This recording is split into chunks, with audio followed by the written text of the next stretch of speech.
I love this country. I've been doing comedy 30 years. I used to do bad comedy and drinking and drugs and stuff. And one time someone invited me to church and everything changed. I was single. Any single people? Wow, really single. Wow, let me encourage you a little bit. I was single. I said, God, you know more girls than I do. I'll make you a deal. I promise you, I will not watch pornography, I will not date, I will not touch a woman, I will not lie to a woman. I will just keep myself pure. But I want a beautiful wife with a rich father that memorized the entire Bible. And let your will be done. And I waited, and came that evil day, Valentine's Day, when you're single. I'm like, you know what? Her father doesn't have to be rich. He'll take care of us. Beautiful, and the New Testament is fine with me. Another year I started losing hair. It's painful on a man. I'm like, you know what? She doesn't have to be beautiful. It's just okay. And yeah, the book of John is fine with me. Another year I started gaining weight. Guys, we gain it all right here, right? When you start erasing your phone messages without touching it. Or you can't hear it ring anymore. Pizza Hut. I didn't call you. My fat called you. While you're at it, make it a large pepperoni and hurry up. I said, you know what? Just bring her. I'll just talk to her. Just anybody, Lord. And I waited. In 1995, my father's dying at Hoag Hospital in California. He goes, son, when I die, would you do me a favor? I said, sure, Dad. He goes, would you go to Israel for me? I said, sure. He said, would you go to the Gaza Strip for me? I said, no. Have you heard of the Gaza Strip? The Hamas people, death to America, but they're wearing a Nike shirt. Separation of shirt and state.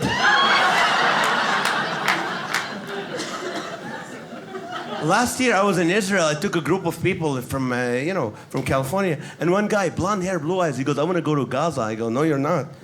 He goes, "Why not?" I go, "The Hamas people will take you." He goes, "I love Hamas."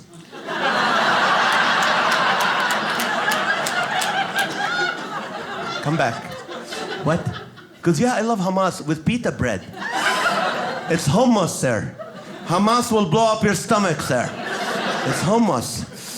But I did. You know, when my dad died, I flew into Tel Aviv. I drove to the Gaza Strip. First night I'm there, I'm having dinner with my atheist cousin from Baltimore, his fiance, and her sister. So my cousin looks at me and goes, "You look happy. What's wrong with you? You're in Gaza, man."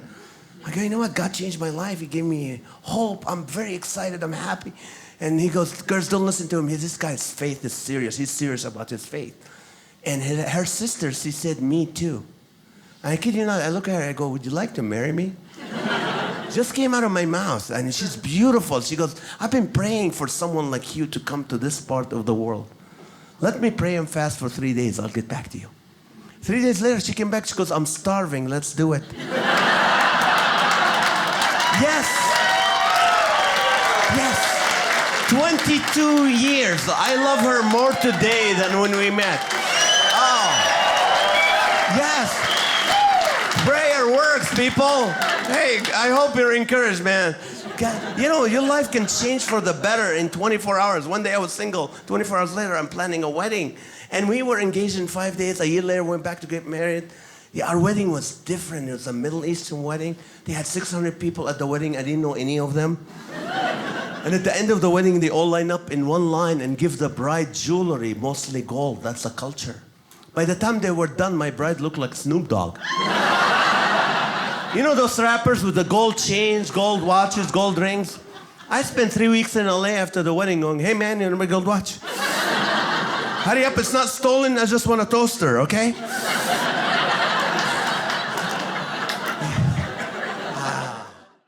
Hey, did you know that Dry Bar Comedy has their own app? Download it right now and watch. Save and share clips. And watch my whole special too.